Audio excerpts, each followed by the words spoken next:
Les essentiels du sport, on continue à vous parler de judo avec Bernard Di Mercurio. Effectivement, votre autre casquette, celle de président de l'Union du judo du bassin d'Arcachon, que vous avez créée cette fois en 2002, donc c'était il y a 20 ans à peu près. Voilà, à peu près 20 ans, oui. Alors c'est né comment et pourquoi? Au départ, j'ai pu le faire parce que je voulais travailler avec les enseignants que j'avais formés, qui avaient des clubs autour du bassin d'Arcachon.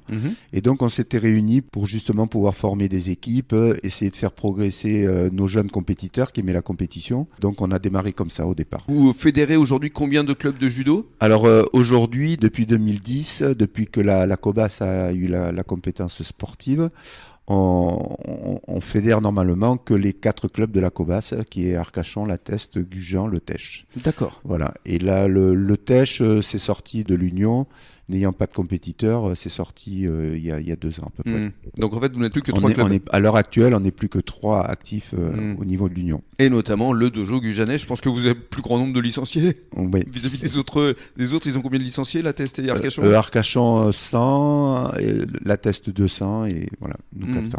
Voilà, mais ça fait quand même 700 compétiteurs possibles. Non, enfin, avec tout le monde les jeunes, tout le monde ne fait pas de la compétition.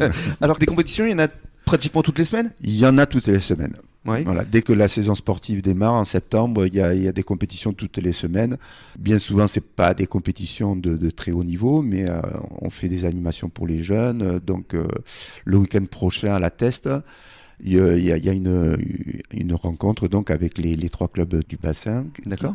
Et il y aura des récompenses pour tous les jeunes. Ça va représenter à peu près 250 participants. Ah oui, quand même. Samedi. Ouais. Ça va amener du monde alors.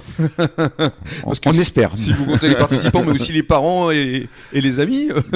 Oui, on espère. Il va y avoir 400, 500 personnes. Ça se déroulera tout le week-end alors, samedi et dimanche? Que samedi. Que le samedi. Voilà. D'accord. Alors justement, la compétition, parlons-en. Le niveau, vous vous situez comment sur un plan régional ou national? L'Union l'an dernier en équipe senior, on a réussi à participer donc au championnat de France.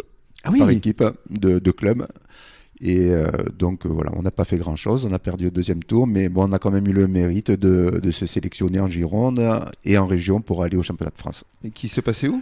À Paris. D'accord. Bah, en tout cas, c'est bien déjà de participer au championnat de France. Tout à fait. Je ne sais pas si on le refera souvent, mais bon, là, ça faisait 2 années de suite. Jamais 203. J'espère. Donc là, ce sera pour quand, a priori, Bernard? Donc là, on est arrivé 2e en départ et donc on va faire les régions au mois de mars. Au mois de mars. Et après, si championnat de France il y a? Ce sera plus tard, vers le mois de mai. Vers le mois de mai. Ouais. Ce sera peut-être l'occasion de se recroiser. J'espère. Si jamais championnat de France. Et qu'est-ce qu'on veut vous souhaiter là, justement, pour les mois, pour les années à venir? Tout simplement d'aller dans cette dynamique et puis voilà.